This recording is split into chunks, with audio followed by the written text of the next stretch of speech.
Bonjour à tous, chers élèves et chers amis du site aufonddelaclasse.com. Dans cet épisode, on va voir ensemble un des aspects que peut prendre le savoir dans Gargantua de Rabelais, l'éducation.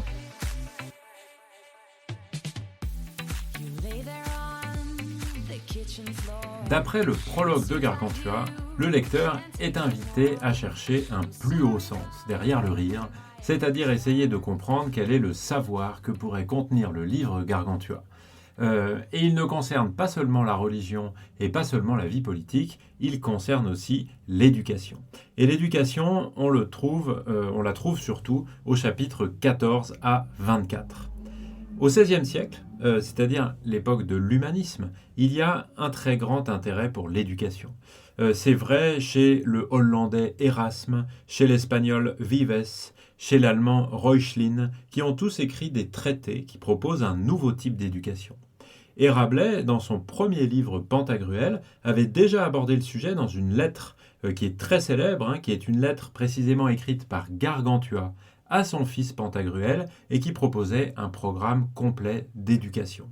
Une lettre d'ailleurs que je vous invite à lire parce qu'elle est courte et qu'elle est tout à fait intéressante pour enrichir vos connaissances sur le sujet.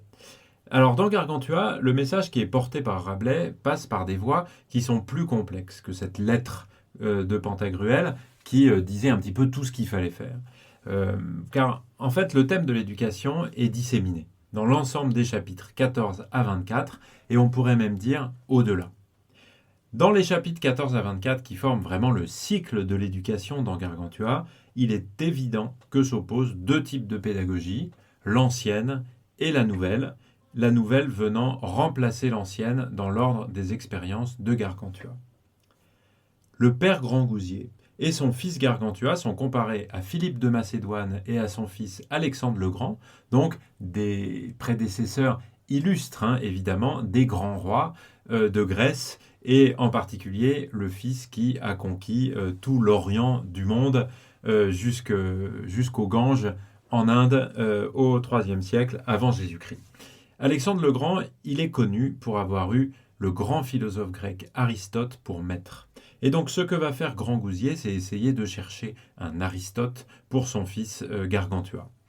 Gargantua a d'abord deux maîtres sophistes qui s'appellent Tubal Holoferne et Jobelin Bridé. Et puis Grangousier choisit un meilleur pédagogue à ses yeux en la personne de Ponocrates. Les deux premiers incarnent l'ancienne pédagogie et le suivant, Ponocrates, la nouvelle. Alors, comment présenter l'ancienne pédagogie ? Eh bien, d'abord, elle est incarnée par des maîtres qui sont vieux et qui sont tous ceux. Le prénom du premier, le premier grand docteur sophiste, Tubal Holoferne, fait référence à la confusion, puisque Tubal, en hébreu, ça signifie confusion. Dans cet enseignement, on fait marcher la mémoire pour la mémoire. Dans un formalisme qui devient complètement rituel, on ne fait que des récitations. Et des récitations qui n'ont aucun sens puisqu'on apprend des livres à l'endroit et à l'envers par cœur. En tout cas, c'est la discipline à laquelle est soumise le pauvre jeune Gargantua. Aucun exercice physique, une apathie complète, on dort, beaucoup de sommeil, les repas sont très longs. On s'adonne à un certain nombre de jeux, mais seulement pour passer le temps. Il n'y a aucune réflexion, aucune réflexion. Les textes étudiés sont des commentaires de textes antiques, mais presque jamais, si ce n'est pas jamais, des textes des auteurs originaux. Et Grangousier, à la suite de ces chapitres qui sont consacrés à l'ancienne éducation, celle qui est donnée par Tubal Holoferne et par Jobelin Bridé, constate que son fils Gargantua est devenu, je cite le texte, fou, niais, tout rêveux et hagard. Et devant un jeune homme qui arrive, qui s'appelle Eudémon, il pleure comme une vache et se cache le visage avec son bonnet. Il est incapable de prendre la parole devant un autre jeune et se ridiculise en pleurant et en se cachant derrière son bonnet.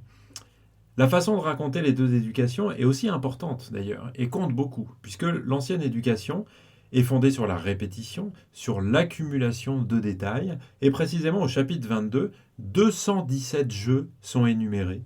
dans une liste interminable qui met en scène une manière de raisonner par accumulation. C'est une énumération qui est complètement désordonnée, il n'y a pas de groupe cohérent, et on voit donc que tout ça est complètement dispersé, et que cette accumulation montre un désordre complet et une absence de réflexion pédagogique. En fait, on apprend par cœur pour apprendre par cœur, et on fait de la quantité sans se préoccuper du tout du sens des choses. C'est précisément le contraire que va proposer la nouvelle éducation, qui est incarnée par un maître de qualité qui a un nom grec, Ponocrates. Alors Ponocrates, il se comporte avec son élève comme on doit le faire avec le monde, c'est-à-dire avec une posture d'observation, en mettant en avant l'amour de l'effort et avec une étendue extrêmement vaste des disciplines qui sont des disciplines anciennes et des disciplines nouvelles, les langues anciennes, pour l'accès aux textes bibliques et aux textes scientifiques en langue originale, et pas en répétant des traductions de traductions de traductions. Le droit, les sciences de la nature, avec une démarche expérimentale très moderne, et qui correspond vraiment à la nouvelle science du XVIe siècle. Des pratiques religieuses qui sont différentes aussi, qui consistent à lire, à méditer, à prier, et non pas à réciter comme on le fait dans l'ancienne éducation ou dans la religion conservatrice. Au début de chaque journée, le lever est marqué par des exercices spirituels. Bien sûr, c'est une culture livresque qui vient de l'Antiquité. Et l'Antiquité, c'est le réservoir de la culture, de la science pour n'importe quel humaniste du XVIe siècle. Mais il ne s'agit pas d'apprendre par cœur et de ne se poser aucune question, puisqu'avec les textes de l'Antiquité, on entretient un dialogue entre ces livres et l'observation du monde. Et précisément, Gargantua va visiter le monde. Il ne reste pas dans un bureau, dans une bibliothèque à lire des livres, et encore moins à les apprendre par cœur. Il les lit, mais pour les confronter à la réalité moderne, à la réalité contemporaine, celle de son temps. Et il va visiter les artisans, les techniciens. On va en reparler un petit peu après. Les jeux, là, ne sont pas l'objet d'une liste interminable, mais sont évoqués dans leur rôle éducatif, pour mieux apprendre, mieux connaître. Et puis, une place très importante est donnée à l'exercice physique et à l'hygiène. Une place importante aussi donnée à la liberté de choix. On cherche, quand on est pédagogue, comme Ponocrates, à avoir l'adhésion de l'élève. On ne apprend pas contre lui. Et on a donc vraiment l'éducation d'un prince. Et d'ailleurs, cette nouvelle éducation a lieu à Paris. On peut dire pour conclure que dans cette nouvelle éducation, les activités s'imbriquent entre elles. Et dans le chapitre 23, justement, c'est vraiment une grande fluidité, un enchaînement logique des paragraphes qui met en scène par le texte le caractère complet, logique, intelligent de l'apprentissage qui est proposé pour le jeune Gargantua. Alors cette éducation, en fait, elle n'est pas seulement dans les chapitres 14 à 24, parce qu'elle existait déjà avant, d'une manière peut-être un peu étonnante et paradoxale, avec l'épisode du torche-cul, qui était vraiment une première découverte expérimentale de Gargantua, qui cherchait à trouver le meilleur torche-cul par l'expérience, par une suite d'expériences, et non pas par quelque chose qui serait appris, enseigné par quelqu'un qui détiendrait l'autorité. Et cette éducation, elle continue après. À l'issue du cycle éducatif, donc après le chapitre 24, eh bien, ça continue. Grangousier rappelle son fils auprès de lui pour accomplir son devoir de défense de son peuple, au chapitre 29. Mais on peut voir qu'il y a une réelle attention du père pour l'éducation de son fils, malgré sa naïveté et ses erreurs initiales. Cet intérêt, d'ailleurs, il se porte chez Grangousier sur les enfants en général. Et il faut aussi remarquer qu'à la fin de la guerre, Grangousier est décidé à assurer l'éducation du fils de Picrocole, sans vengeance, mais comme si, après tout, chaque enfant avait le droit à une éducation la meilleure possible. L'éducation de Gargantua, elle montre son chemin vers la vertu. Il ne s'agit pas seulement de faire quelqu'un qui est cultivé, mais on cherche à faire quelqu'un de bien, quelqu'un qui est vertueux, quelqu'un qui est un bon être humain. Et on pourrait même dire, puisque l'environnement est chrétien, un bon chrétien.